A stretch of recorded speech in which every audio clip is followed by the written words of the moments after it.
Barbara Kachwar. I'm a neighbor from across the street at the Peterson Institute for International Economics and with Georgetown University, and I'm thrilled and honored to be part of this very interesting conference. I think we've already learned a lot, and we have much to learn from this panel, which is on financing challenges in Cuba. And the participants are particularly well placed to talk about this. Cuba obviously has challenges to financing its growth, development, and trade as a result of external factors, the embargo, but it also has a number of very interesting and very complicated domestic challenges, which hopefully will become more and more relevant and overshadow the external factors. We have a wonderful panel, starting with Richard Feinberg, and anybody who's been paying attention to Cuba over the last little bit knows Richard Feinberg, but I will introduce him anyway.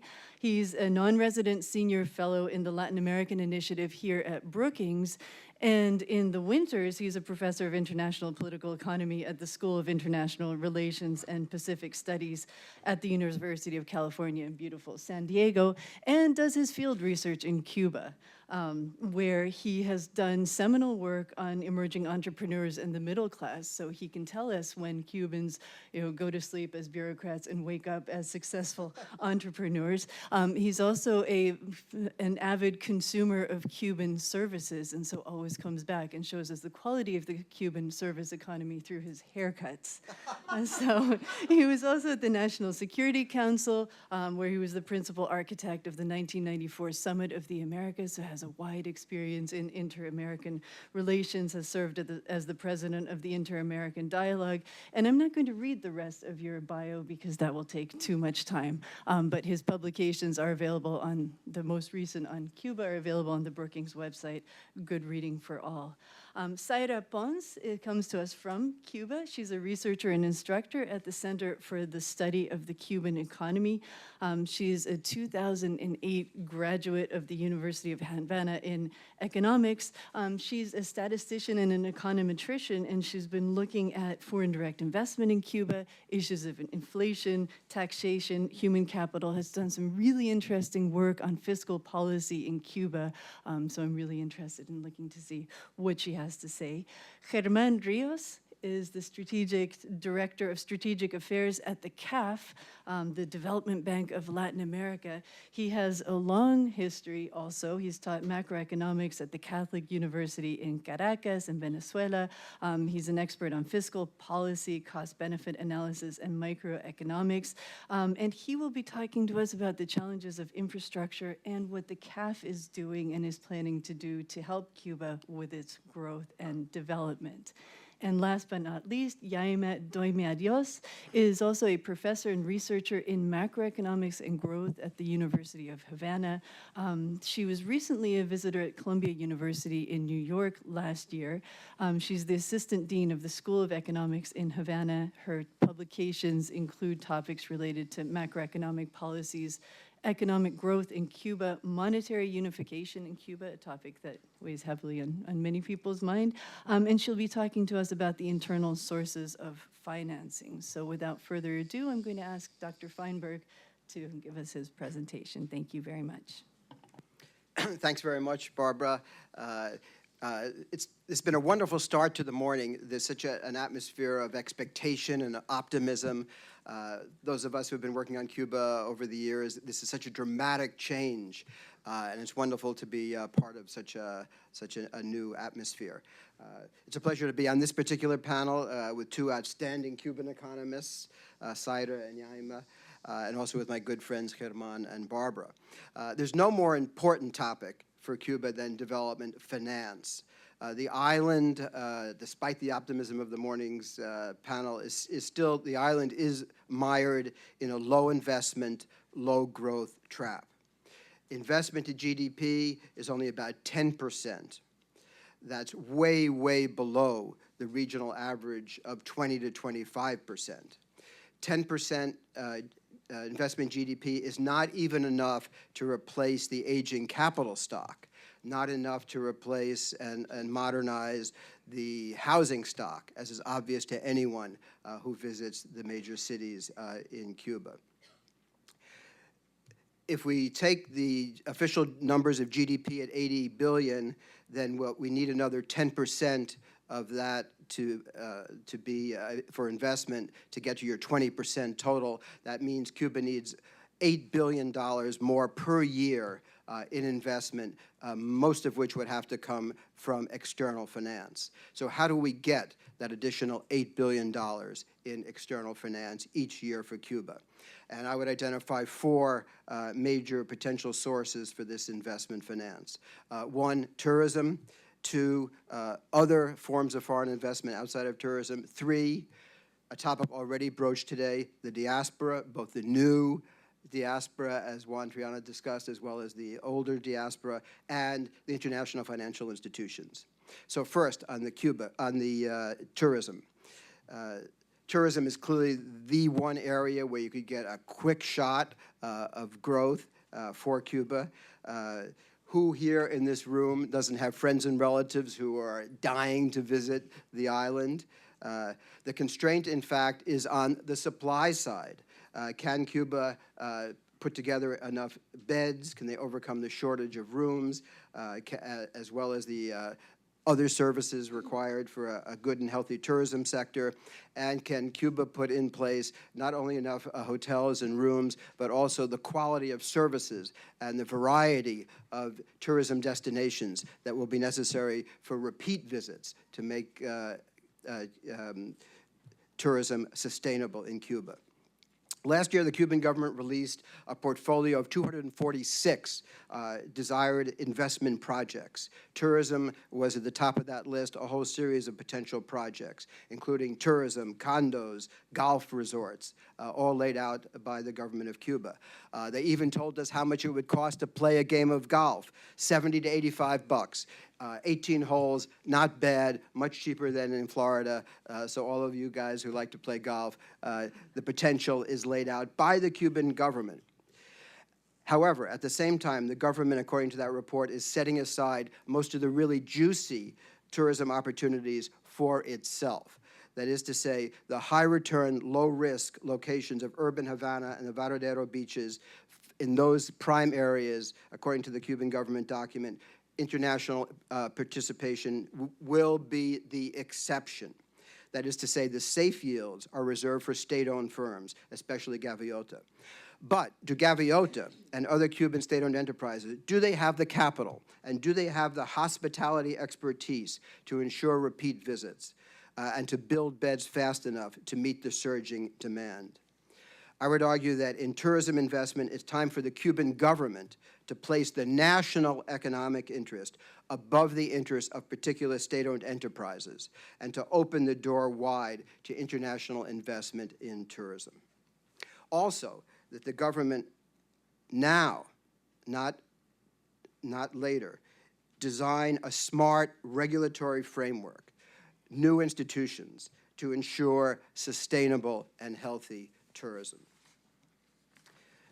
The second major source would be foreign direct investment outside of the tourism sector. Given Cuba's very poor credit rating, Cuba will continue to have very limited access to bank finance, even after being removed from this terrorism list, so that Cuba will have to look to foreign direct investment, which is official Cuban government policy. Minister Malmierca has suggested a target of $2.5 billion of inflows per year. We all know, and I think they'll be discussed more in the panel this afternoon, many, many reasons why foreign investors in general, with some exceptions, remain very frustrated with the Cuban business climate. Delays and uncertainties with regard to monetary reform, foreign exchange shortages, rigid labor market practices, inadequate and poor infrastructure, and the extraordinary lack of transparency with regard to project approval. We hope that many of these long-standing constraints will eventually be eased in Mariel. We hear stories of some early project approvals that Juan Triana mentioned, but with distressingly little detail.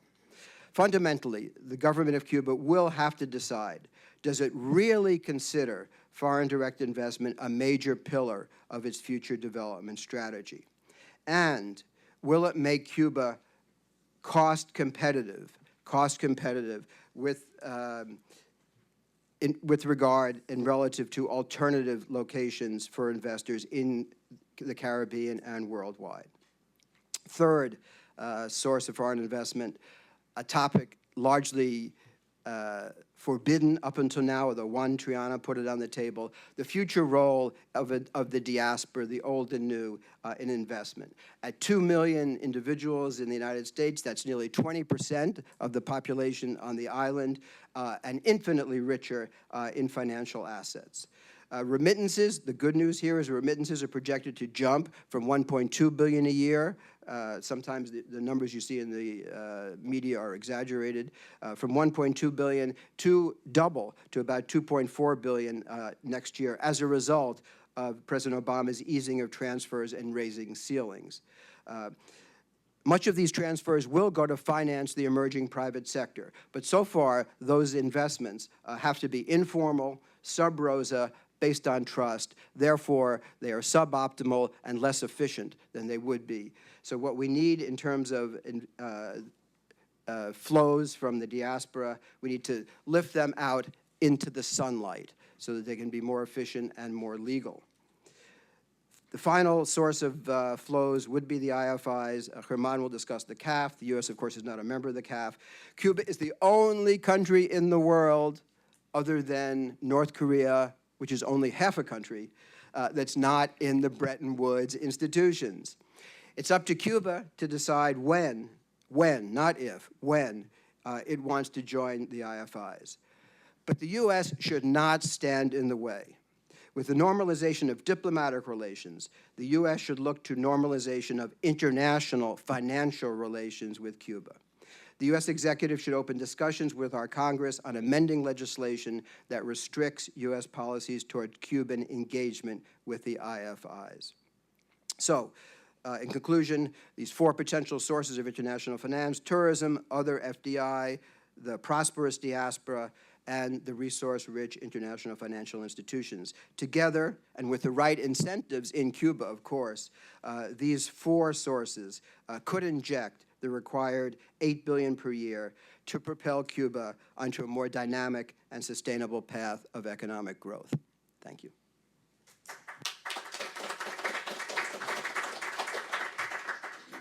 Perfect. Thank you very much. Next, we'll hear from Zaira Pons. Dr. Pons.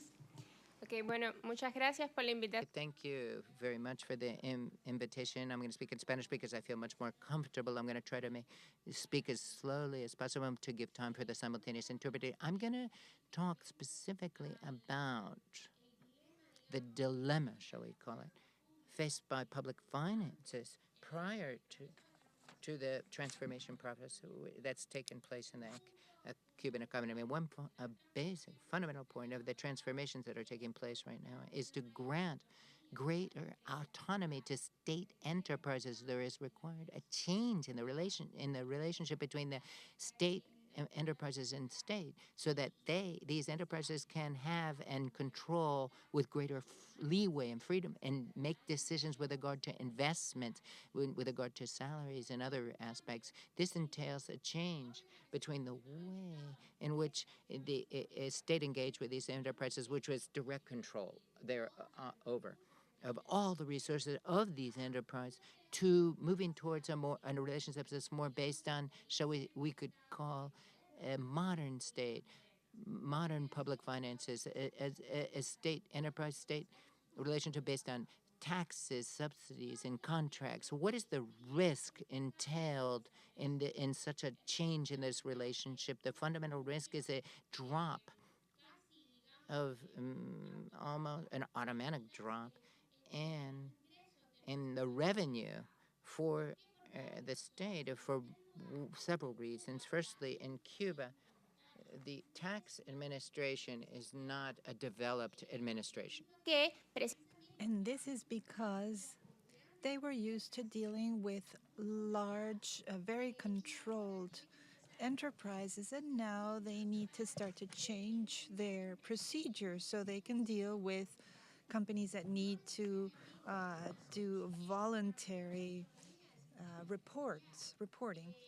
And if there's greater autonomy, there will be greater production or productivity and greater efficiency. But that is not necessarily what is happening in the 2000s. And one of the reasons why there was a sort of regression in decentralization in the 90s was precisely because the state enterprises had ceased to contribute as they should to the state. So the relationship between a weak tax administration and this dilemma where greater autonomy doesn't necessarily generate greater productivity, this is one of the elements that could cause a reduction in the revenue of the Cuban state. Another element that might influence this is the significant number of tax exemptions being granted to foreign companies. Archibald Ritter was talking about this. For foreign companies, there are 8 years, and for those in Mariel, it's 10 years. So this means that a significant portion of new companies that will develop in the Cuban economy in the next few years will simply not be contributing to the state budget. Significant production expansion will not necessarily mean the same increase in the budget. And then finally, we have our national non-state run enterprises. These today contribute approximately 4% to the total public revenue. So it's a very limited contribution. And a significant part of the explanation for this is that trend towards tax evasion that these businesses show for various reasons that we can discuss later. But among these, again, we see the weakness of the tax administration in terms of estimating the revenue of these companies, the very high fiscal load that these businesses represent, and the lack of a tax culture, which means that often there is no understanding, and also the weakness that I mentioned that makes these companies sometimes report incorrectly. They don't understand also that they can receive something in exchange for this payment. They think it's a payment that they need to make in order to get a license, etc., but they don't understand that this is an important mechanism that will then translate into health services, education, etc. They don't understand this link, so the decision tends to be underreporting or tax evasion. So that's another factor that can affect public finances in this transformation process. So what is the dilemma that the state faces? Well, the main problem is that 50% of public spending today go to health and education exclusively. They represent 20% of our Cuba's GDP. And this is an expenditure that has great limitations in terms of being able to be reduced, because if there is consensus among the population in Cuba today, it is that universal and free health and education are sacred, not to be touched. So there are two elements. Public revenue. If there's decentralization, then there could be a decrease here. And also what I mentioned about tax evasion. So there could be a significant increase in the fiscal deficit for this reason. And I think we will talk about this more later, but this really points to an urgent need to develop a public debt market that is consolidated. For approximately 2 years now, the Cuban government has been issuing sovereign bonds, but these are bought only by Cuban state banks. 2.5% interest, 20 years, etc. So it's not yet an organized market in the sense that there is no free participation. Not everyone can have access to it. So these are probably the next steps that we should take, at least in terms of renegotiation or the sell of these debt documents that cannot be renegotiated at this point. So anyway, these are the points that I wanted to refer to. Thank you. Thank you. Very interesting. Now we have Germán Ríos. Thank you. My first dilemma is whether I should speak English or Spanish, but since I don't have much time, I will speak Spanish. It's faster for me. But I will try not to be too fast. First of all, I wanted to thank Brookings for the work it's done, Ted, Richard, and the rest of the working group on Cuba, because truly they have opened many doors. They do marvelous work. And those of us who have an interest in Cuba and who are watching what is happening there, I think it's an academic and intellectual contribution that they've made that has been fantastic. So I want to congratulate them and tell them how happy I am to be here. I wanted to refer to 3 points. One, regarding infrastructure, I work at CAS, the Latin American Development Bank. It's multilateral. It's similar to the Inter-American Development Bank or the World Bank. We specialize in infrastructure. And on this, first of all, I'd like to discuss some of Cuba's investment needs regarding infrastructure and what instruments could be used in the short and medium term to attend to satisfy some of these needs. Secondly, I wanted to talk about small and medium-sized enterprises. And as Richard has said, it is a very dynamic sector.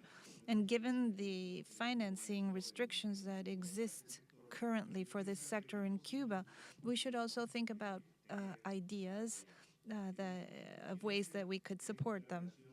And finally, I wanted to talk about the relationship that my bank, CAF, is developing with Cuba. We have a lot of hope and expectations. I'm working with my colleagues from the University of Havana, with Brookings, with the Inter-American Dialogue, the Council of the Americas, and many others who are interested in this. The challenge faced by Cuba in terms of its infrastructure is huge.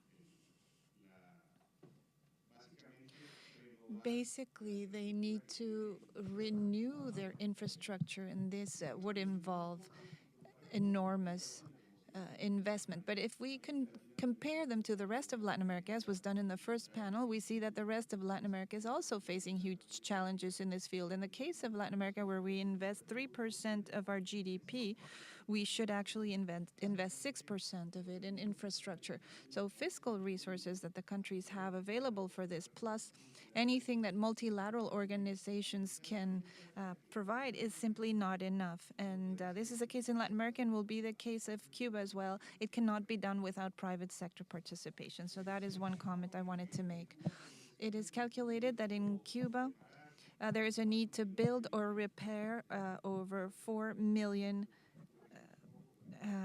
houses. And infrastructure in terms of highways, ports, airports, the train systems, public transportation, it would be about $25 billion that would be needed. And these challenges even touch other areas that are important, such as water and water projects, where the entire infrastructure needs to be modernized, energy as well, telecommunications, and this is a very important one for some of the topics mentioned by Richard. How can we finance these areas? It's very complicated because normal financing will take time. Cuba, as a non-member of the multilateral organizations, will not really be able to do some of what other Latin American countries did at the end of the 90s and early 2000s when they had their reform processes, they had the support of loans in various fields for infrastructure, health, education. Even the IMF supported them in some of that.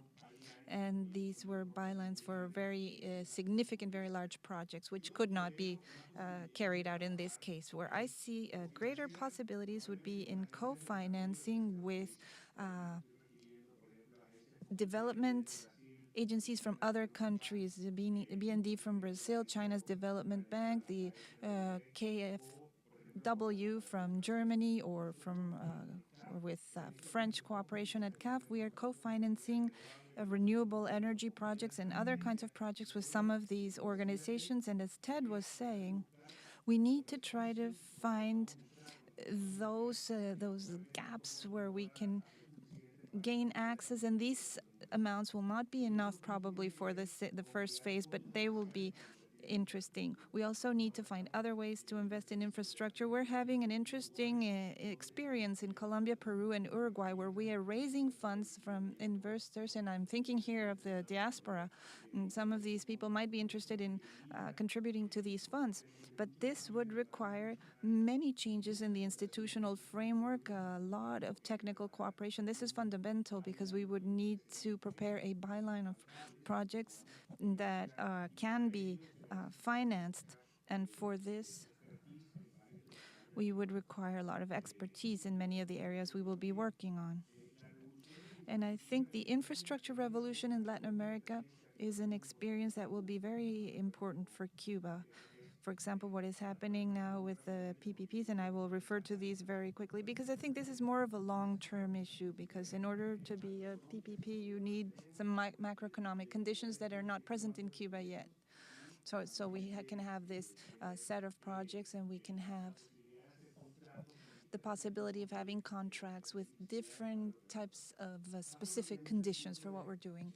So quickly, I will go on to the small and medium-sized enterprises, the SMEs. I think there's great potential in this field in Cuba. We need to find a way to finance them. The traditional way in Latin America is to finance these through second-tier loans or special line credits, credit lines for SMEs. And this can't work in Cuba because of a lack of depth in this financial system. But we could work with infrastructure as we will in infrastructure through cooperative funds. For example, an institution could be CAF or some other bank could establish a fund which is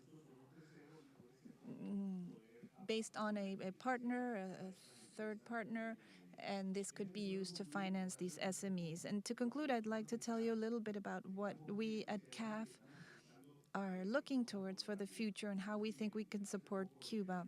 Not long ago, or last week, there were some statements by Enrique Garcia, the president of CAF, where he said that our long-term objective was for CAF to become a member of our institution, for which there are no requirements in principle because the U.S. is not a member of CAF.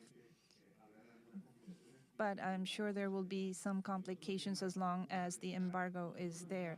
For Cuba, some complications not only to be part of CAF, but also any other organization will be where will they get the cash to make the necessary contributions, and they will need to make some sort of a fiscal effort for this to work. I think it's important because it's a way to leverage financing and development. We signed a technical cooperation agreement with the University of Havana, my dear colleagues who are here with me, and we hope that will be also, as Ted mentioned, a possibility for academic exchanges between Cuba and the rest of Latin America, so we can take advantage of the integration of that university with the productive sectors and the Cuban government in order to stimulate technical cooperations in certain areas that we can work on, energy, for example, biotechnology, where there are opportunities and where we can explore with the University of Havana any exchanges and research opportunities that exist. Also, we are working on creating these funds. This is very preliminary work. One of the problems Cuba has, obviously, they're not a member of CAF, but there is a precedent during the earthquake. We supported Haiti, and they're not members of CAF, but through another third party that was a member of CAF, we were able to do this. So out of the 19 member countries we see that there's political will to support Cuba. And I am convinced that very soon we will be able to establish a fund with one of these countries so that we can help finance SMEs in Cuba. The last point would be that it would be good to work with Havana. I've been there several times. I've met with several authorities there. And our membership, 17 Latin American countries plus Spain and Portugal, they are looking to promote better and deeper relations between CAF and Cuba. And I think in the short term, we will be working on technical cooperation, small projects to fill in the gaps. And we will try to work on the financing of specific projects in the area of SMEs particularly. And hopefully later on we will be able to contribute through financing for some of the bigger infrastructure challenges that Cuba is facing, and we hope it will not be too far in the future. Thank you. Bueno, muchísimas gracias, Germán. Y ahora Thank you very much, Germán.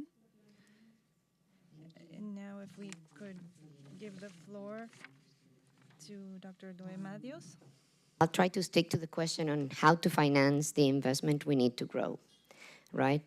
And it is certainly a challenge, and I completely agree with my colleague that the most important part in this financing is made by the external sources, because filling the gap in investment that we have today with internal savings sounds impossible. I mean, we would have to reduce the private consumption that is already very depressed, which is not an option, or we would have to increase the external debt, which is not an option at all in this moment. But I wouldn't underestimate the possible importance of some room for external sources to finance growth as well. So I'm going to refer to 4 or 5 of them in a very optimistic way. But anyway, I think they are important. I think they are important because they would define as well not only the amount of resources available to grow, but also the returns that this foreign investment or other influence would have if they come to Cuba today. The first of them is what we call productivity gains, mainly through efficiency increases. We did some statistical estimations, and we surprisingly found that the average efficiency in enterprises in Cuba is between 15 and 20% if you compare them with the most successful enterprise by sector. And that, of course, is very, very low. Of course, this number is not the same in every sector. In tourism is a bit higher, and in agriculture is way much smaller. But just to give us an idea, well, first of all, why do we have such a low efficiency in the Cuban economy? We think it's mainly related to the incentives and the institutional environment that is avoiding, let's say, actors, enterprises, individuals to develop more rapidly. We estimated that only, well, not only because it's not that easy, but if we get to achieve an increase in productivity, a sustained increase in productivity by 3% for a number of years, and this is something difficult today, but it's something that we accomplished to get in the 90s already. If we obtain this increase, the needs or the minimum needs of investment to grow 6% would drop from 20% to 15% in real terms. Let me make myself clear. This is not that we only need 15%. I'm going to be clear. This is the minimum amount that we need to sustain this growth. So productivity, again, can be one way to relax this dilemma of resources that we're facing. The second possible source of financing is, let's say, it comes from a possible recomposing of GDP. I don't know if you understand the idea, but I wanted to mention 2 facts. The public spending in Cuba is one of the largest in the world. And that can be consistent with our idea of socialism. I mean, it is expensive to keep the levels of social development we have. And we don't want shortcuts in this. But the public spending is not only social spending. And we think there is a good opportunity of savings in public spending related to public administration. And we had some estimations as well in efficiency in the public sector, and we found out that Cuban public sector is among the most effective in Latin America, but it is also among the most inefficient in the region. Again, related mainly to public administration. Some steps have been made in this direction. For example, the number of ministries has been reduced in the last 2 years in 34%, and the numbers of public enterprises was reduced in 27%. Also, there is an acknowledgement by the government that the government is very inefficient in managing small-scale enterprises, and that's why it is incentivizing this change in the property to cooperative sectors in this small-scale level. And the amount of workers that are now involved in these non-state enterprises is rising rapidly, and it has been said that we expect it to be 35% of the labor force in 2016, I mean next year. So that can give us another source. The third source, possible source, I made myself clear, I'm being optimistic here, can come from a positive reaction of the export sector to the change in relative prices that can come from the depreciation we are expecting to have in the next month of the domestic currency, of the official rate in the domestic currency. Today, every dollar that a hotel or any other export-oriented enterprise gets to obtain is valued 1-to-1 with the Cuban peso. And that, of course, is an implicit tax to this sector, export sector. And at the same time, it is a subsidy to those enterprises that sell in the internal market but demand imported products. So we are betting on the idea that once this huge distortion is corrected, and of course, depending on the possibility of the domestic supply to react, to adapt, because this is not the only obstacle, we really expect a positive outcome in exports. The last source can come, and it's very related to this one, can come from the possibility to lower the incredibly large income elasticity of imports we have in our economy that, for me, is the main restriction to grow today. And just to give you an idea, for every dollar that we get from tourism, nearly 50% goes by imported products. So increasing tourism, of course, it is a way to finance, but if we don't do something not to avoid losing this income, the return of this increase in tourism and also foreign investment will not be as expected. So again, net export, positive net exports and a change in current account might also turn into a way of financing rather than receiving as a destiny.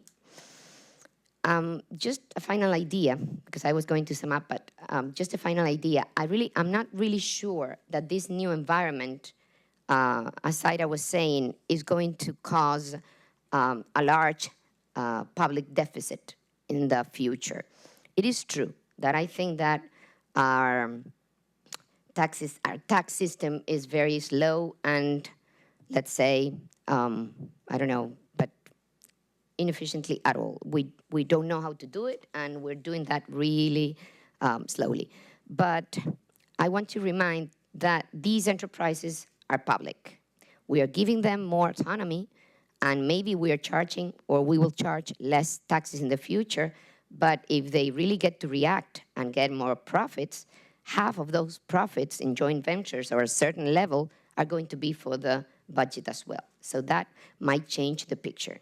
Although we would have to expect how is the public sector going to react to the depreciation when an important number of enterprises are going to get, let's say, exposed, facing problems in their accounting.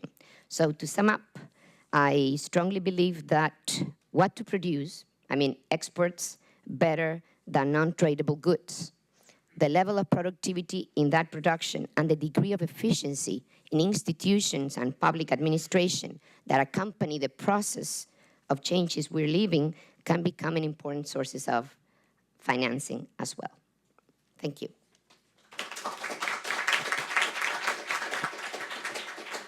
Great, thank you very much. Very interesting, all the presentations, and I think that you've all raised a number of very strong points and some very interesting questions. And just to start off the question period, I'd like to hear a little bit more reflection, and I think all of the panelists are in a good position to talk about this, in what steps would need to be taken over the next, sort of over the short term, in order to help increase the productivity of the non-state enterprises as the state starts to devolve the role of the state-owned enterprises in the internal revenue.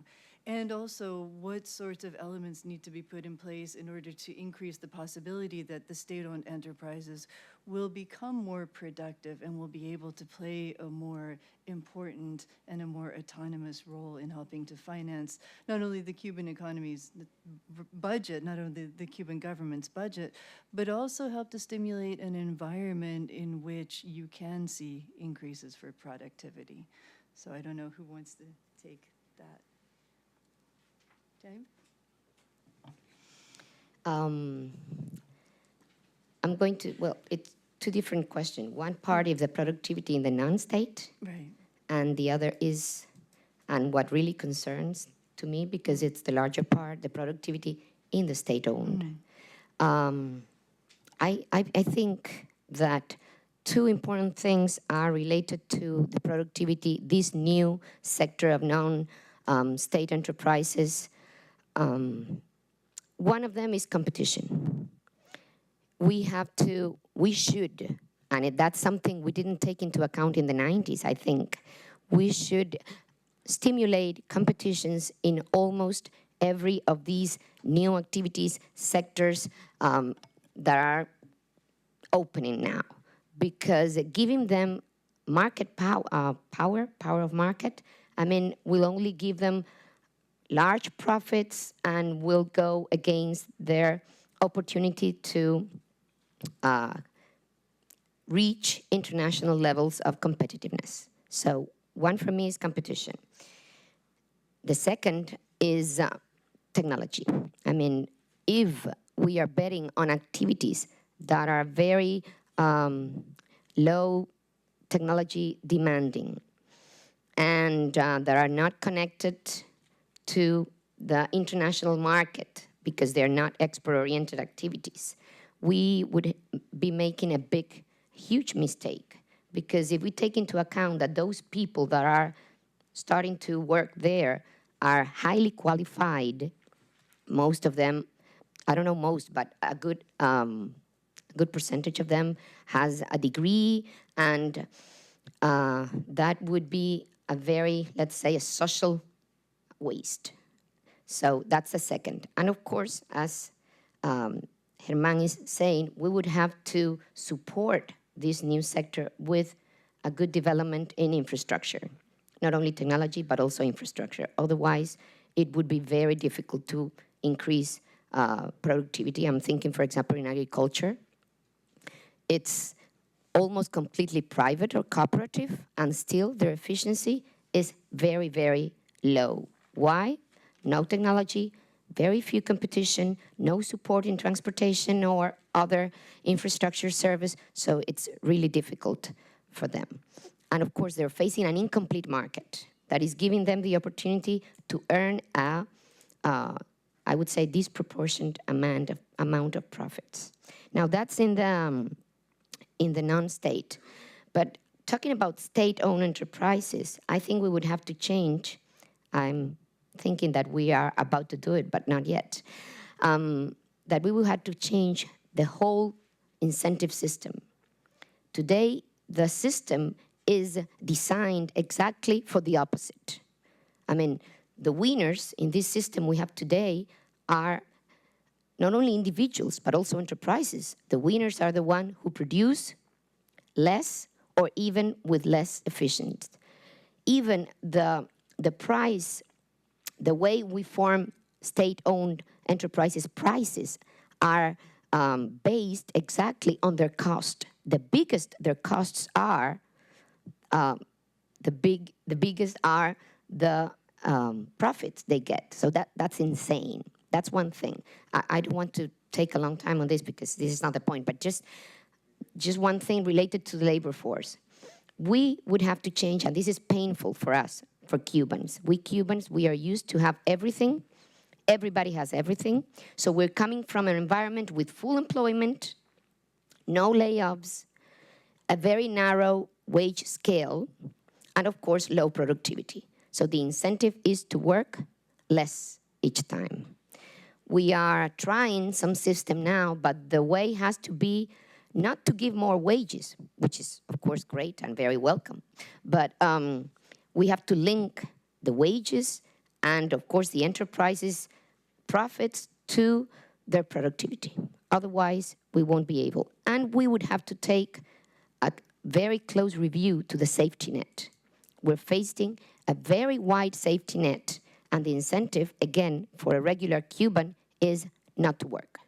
And he would still be receiving any social benefit as any regular worker or even the best or more productive worker. Well, I think that's a tremendous panorama of the intertwined challenges facing the Cuban economy. And I think some questions about how the opening with the United States can potentially help Cuba overcome some of those challenges, I'm sure will come up in the questions. And on that, I'd like to open it up for questions. Please state your name and your affiliation, even if you've asked a question before. Some of our internet viewers may just be joining us and will want to know who asked that brilliant question. I think a mic should be, there's a mic right there, so I think the gentleman over there has a question. Thank you. Carlos Aladrigas with the Cuba Study Group. I have a question for Zaira. You mentioned that the tax collections from the cuentapropistas amount to about 4% of the revenue budget of the state. What percent is the equivalent percentage of the savings of having taken that 35% of the population that was in the state budget as an expenditure and taken it out of there? How does those two compare? And my question for the panel in general is, if we're looking to make these macroeconomic transitions that are going to be necessary in the future, has anybody made any projections of where Cuba is going to end up in terms of foreign debt at the time of when this process is completed, given the fact that most likely the state will need to incur significant budget deficits to smooth the macroeconomic transitions on the populations?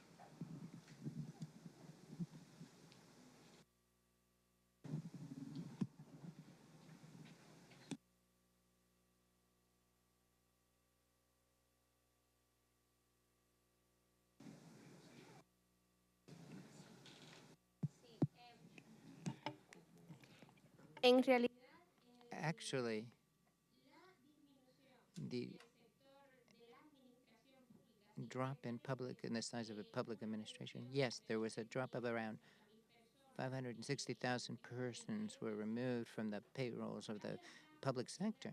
But however, the expenditure in public administration has not dropped. It's not come down. If you compare the performance, so this is something that actually I'm not capable of explaining well to you. But if you analyze the official figures, the expenditure in public administration has actually grown.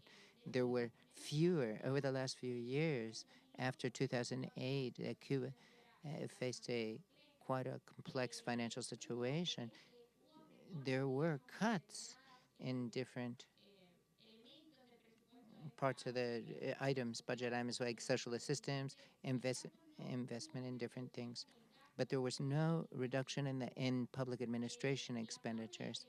So the way I understand this phenomenon is that in actuality, even though there has been mergers between different ministries, there's a reduction in the number of ministries in government office, the functions in and of themselves of oversight and control that many agencies of the central government is to oversee and control state-owned enterprises. These control functions have not been reduced because we are waiting for development of measures to lead to autonomy in the state-owned enterprise sector. So therefore, that's why there can be institutional changes and remove certain ministries. But if the functions of the public administrations haven't changed, its expenditures will not drop. It's very unlikely to reduce these expenditures. With this 35%, reduction in public administration did not take place with the corresponding reduction in the number of individuals who work for the government. But one of the elements that has raised revenue in the state coffers is the individual entrepreneur sector, because it's people who work, freelance workers, because the dynamics of this sector, the independent entrepreneurs and the number of persons involved, etc., is not being directly reflected in tax collection. And based on studies conducted by the tax agency, indicated that more than 60% of these, no question, under-report significantly their income. So these are some aspects I want to point out. This is not just exclusive of Cuba. It's common. It's been common in many countries that have moved forward in this economic decentralization in developing market economies, etc., that they require a transition period of more than a decade to be able to develop the proper institutions in the public administration that are consistent with a new system, or that go with them. With its state-owned enterprises, another fundamental change that's coming about in state-owned enterprises is to try to change governance of these state-owned companies, trying to create boards of directors for these state-owned enterprises in some way, in addition to management of these companies, to have different committees to represent the state's interests that are not be directly a minister telling the state-owned company what it has to do, but rather a board of directors that's made up of even academicians would be members of this in the decision making process, and to increase productivity, but based on the objectives that are in the best interest of Cuban society. This is one of the things that could be done to avoid what happened with the decentralization in the 90s, which represented a backsliding in decentralism, because we didn't successful at establishing these state-owned enterprises to meet their contributions that they were supposed to. They were supposed to contribute a certain amount to the revenue of the state. This is one of the changes that has come about in this way. Of your question, in my model, there is no increase in external debt because there's no borrowing. It's all equity investment or export earnings in the service sector in the case of tourism. I was very glad that Yaima emphasized the links between investment and productivity. Obviously, there's a lot of headroom in Cuba to increase productivity. So if you have a large productivity increase, then the amount of foreign currency that you would need might diminish somewhat. But I think there's a link between all these sources of international finance and potential productivity savings. As Archer Ritter emphasized, importing technology through joint ventures, for example, could enable Cuba to leapfrog dramatically. The offer on the U.S. offer on the table to provide all sorts of telecommunication and internet services. There's no reason that Cuba couldn't be wired totally within 2 years if it were really to open up to the offer that is on the table. The possibility for the diaspora to provide both finance and expertise, the idea of technical assistance from CAF and other IFIs and other sources of international education and technical assistance, all of those together could provide really tremendous leaps in productivity on the island. But as I think Yaima and Saira both have emphasized, the state-owned enterprises remain the core of the economy, and there are huge inefficiencies built into those institutions. We've seen in other efforts to, around the world to improve the efficiency of state-owned enterprises, unless they face a tight budget constraint, you will not get the results that you want in efficiency. And a tight budget constraint in a socialist system is very difficult to impose because of the politics. And so that will be a big test going forward. I completely agree with Richard. Just to add, the public debt today is about 50%, not the external one, the public debt. It is true that we are having modern, traditional sustainability criteria to decide which is the most suitable or, again, sustainable debt, external and public. Now, how is that going to move in the future, the public part? It depends completely on how much do you want to keep protecting, socially protecting. I mean, individually, I mean, people, but I'm talking directly to enterprises. It was acknowledged already in the guidelines that enterprises that wouldn't get to survive in these new, more demanding, more competitiveness, demanding environment would have to be closed. But that hasn't happened yet. And I honestly don't know how are we going to perform that in the future, because of course that would mean jobs, among other things. Of course, this, as you were mentioning, this movement of work or labor force into cooperative sectors gives us the opportunity to perform this change in the future. But again, if we keep subsidizing enterprises that we know cannot survive, this deficit will get to I don't know what. Now, depreciation is completely vital in this decision, because the truth is that today, with the overvalued currency, we really don't know which of these state-owned enterprises are profitable or not. And we are subsidizing, for example, hotels, Meliaco Iba, that lives out of tourism completely and seems to be very profitable, receives subsidies from the budget, which is completely insane. And some other companies, enterprises that we think are not profitable at all, do not. So again, we have like a veil in the middle, and we cannot know for certain how sound or clear the public accounting is. So after the currency unification process, we would have more data to analyze and to decide. Again, the question is, after this, what are we going to do with those enterprises that we know will not be able to survive, maybe because they are very technologically obsolete, or maybe because the product they produce is not competitiveness internationally, etc. Ted, may I take one more question? Oh dear, let's take David Lewis. Thank you, Barbara. Thank you, Barbara. Gracias a Brookings. David, Thank you, Brookings. Manchester Trade here in Washington. It sounds like we're going round and round and round, and nobody wants to say the word, which is political will. And it's very hard to compete in a seller's market. And Cuba is now in a seller's market because capital can go anywhere in the world, maybe with the exception of North Korea.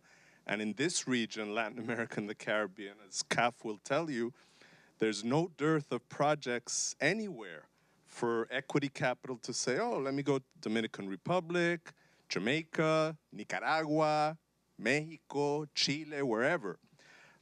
And they're saying, we've got the political will to do what it takes. So it's very nice to say, come, there's a good environment, but I don't know any of my clients with equity capital who are gonna say, yeah, I'm gonna do that, but where's the rule of law guarantees, where's the institutionality that's gonna make sure, you know, my risk is minimized? So I'm curious, particularly Richard and Germán, because, you know, we've done this all over the world. This is not new, it's not nuclear physics.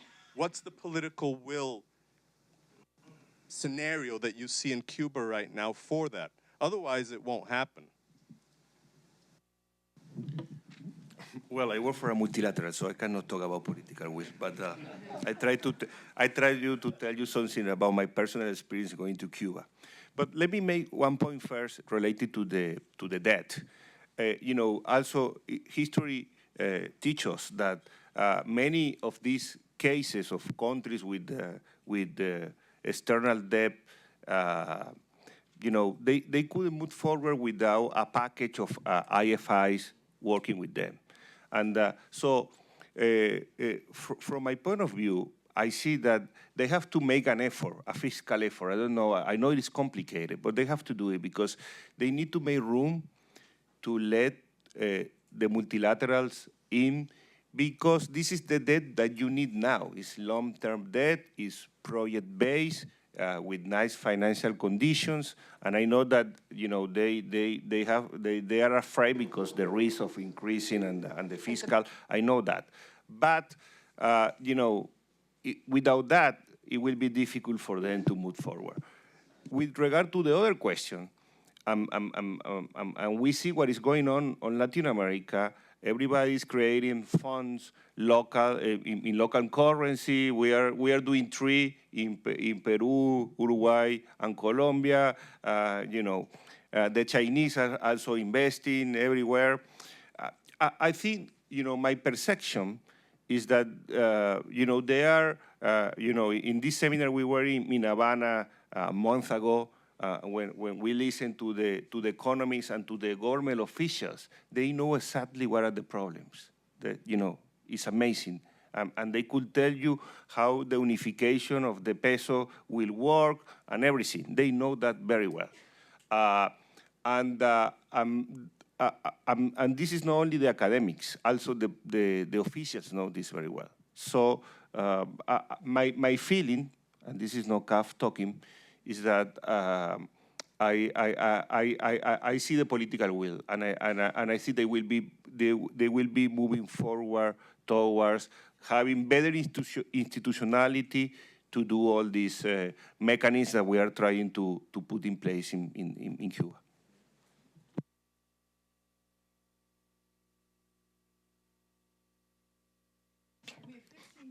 I wasn't asked the question, but just one thing.